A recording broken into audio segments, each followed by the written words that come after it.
Pemirsa, kericuhan terjadi saat sejumlah ibu-ibu berebut kursi untuk mengantri vaksinasi COVID-19 di Puskesmas Lawang Kidul, Muara Enim, Sumatera Selatan. Bahkan salah seorang ibu nyaris terinjak oleh warga lainnya.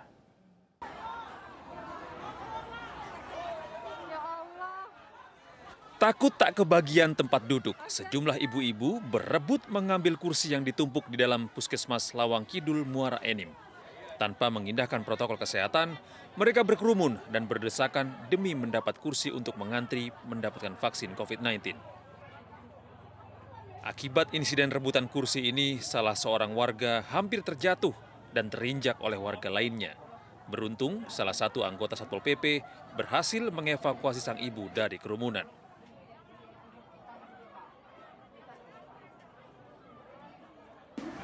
Karena rebutan kursi. Ya saya posisinya terhimpit di tengah-tengah, jadi maju tidak, mundur pun tidak. Pak Satpol PP yang membantu saya dan saya diamankan. Insiden ini sangat disesalkan oleh panitia dan anggota keamanan. Karena sebelumnya panitia vaksin sudah menjatah jumlah pasien yang menunggu.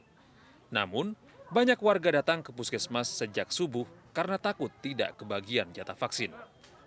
Pun banyaknya masyarakat yang ingin melaksanakan vaksinasi tadi, pagi tadi ada yang berebut, saling rebut masalah kursi. Padahal untuk di sini kita sudah siapkan kursi 75 yang sudah disiapkan untuk satu persatu daripada pasien.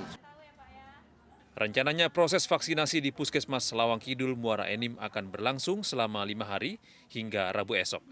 Dari Muara Enim, Sumatera Selatan, Edwin Syah Satria, iNews melaporkan. Ratusan pedagang berunjuk rasa di depan Pasar Horas Pematang Siantar, Sumatera Utara. Mereka protes kebijakan perpanjangan PPKM level 4 merugikan para pedagang. Pedagang Pasar Horas yang tergabung dalam Pelindung Persaudaraan Pedagang Pasar Bersatu di Pematang Siantar ini berunjuk rasa di depan tempat mereka berjualan. Mereka memprotes perpanjangan PPKM level 4. Mereka menilai perpanjangan PPKM level 4 membuat akses jalan menuju Pasar Horas ditutup. Akibatnya pasar menjadi sepi pembeli. Sebelumnya para pedagang sempat memasang bendera putih sebagai simbol perlawanan. Aksi pedagang ini memicu kerumunan, namun unjuk rasa berjalan tertib.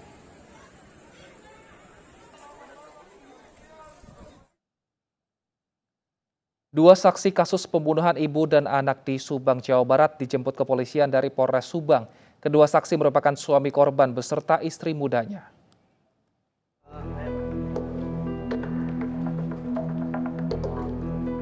Yosef Hidayah, suami dan ayah korban pembunuhan di Subang, dijemput Satreskrim Polres Subang. Tidak hanya Yosef, istri mudanya pun Mimin turut dijemput polisi. Kedua saksi ini pun langsung dibawa masuk ke dalam ruangan pemeriksaan Polres Subang.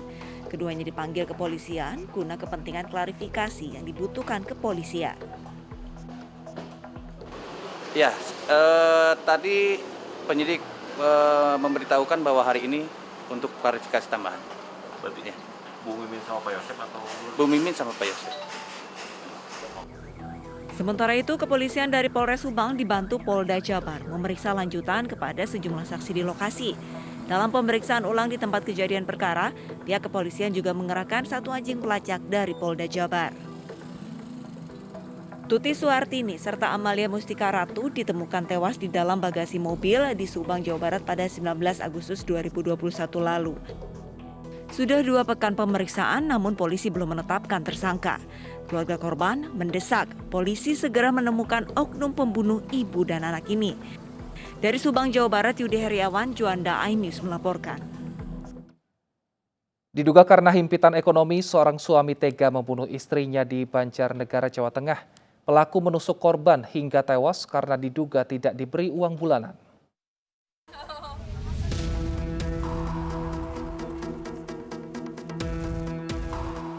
Warga Banjarnegara, Jawa Tengah digemparkan dengan tewasnya Yohana, warga desa Bakal, Kecamatan Bantur. Wanita berusia 21 tahun itu tewas usai dibunuh secara sadis oleh suaminya sendiri.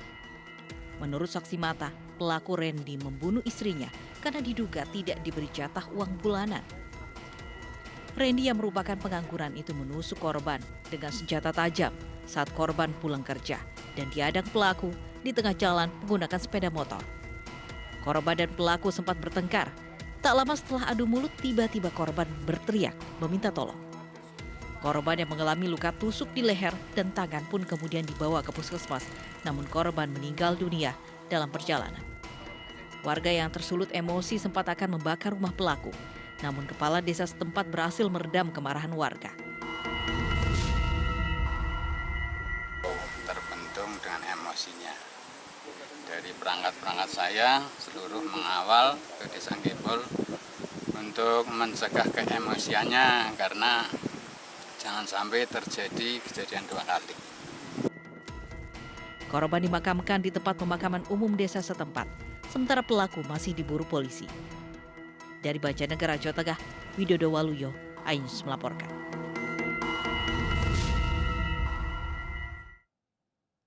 Kita ke informasi lainnya, pemirsa, sejumlah makam di tempat pemakaman khusus COVID-19 Rorotan Cilincing, Jakarta Utara ambles. Terlihat gundukan tanah di beberapa makam yang menutupi liang kubur ambles turun ke bawah. Para peziarah yang datang ke pemakaman berusaha memperbaiki dengan menutupinya dengan bongkahan batu. Amblesnya tanah makam merupakan hal yang wajar mengingat kawasan ini sebelumnya adalah sawah.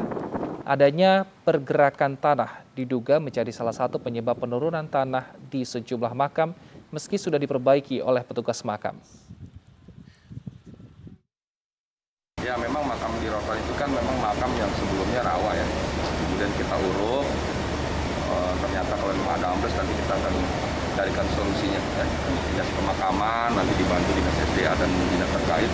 Nanti kita akan carikan solusi, perlu ada pemadatan dan lain sebagainya, perlu dijaga agar di bawah makam itu. Kemungkinan ini juga dikarenakan penyiapan lahan yang memang kita terkendala secara darurat ya, harus kita gunakan, dan ini dari pihak dinas pertamanan pemakaman juga mereka terus memperbaiki gitu ya. Ini mungkin satu makam itu bisa ambles 4 kali ya, setelah diratakan terus ambles lagi.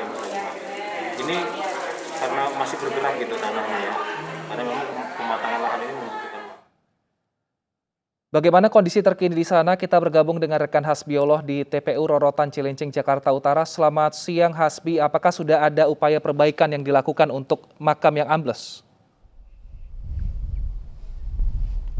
Ya baik Wilson, sebelumnya memang ketika Wakil Gubernur DKI Jakarta Ahmad Riza Patria ini menginstruksikan bahwa keluarga agar tetap tenang, kalau makam mereka ambles, maka di sini para pekerja dari TPU Rorotan langsung bergerak untuk melakukan sejumlah upaya-upaya agar makam kembali normal lagi. Salah satu upayanya adalah tanah-tanah ini dikeruk, dirapikan lagi begitu, kemudian juga makam-makam yang ambles ini akan dikembalikan seperti normal dengan timbunan-timbunan tanah baru.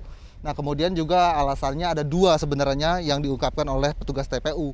Pertama adalah memang tanah yang sebelumnya ini dijadikan makam COVID, ini dulunya adalah rawa dan juga persawahan. Kemudian mereka juga menyebut itu adalah tanah yang rawan akan ambles jikalau ada hujan karena memang tanahnya adalah tanah urukan.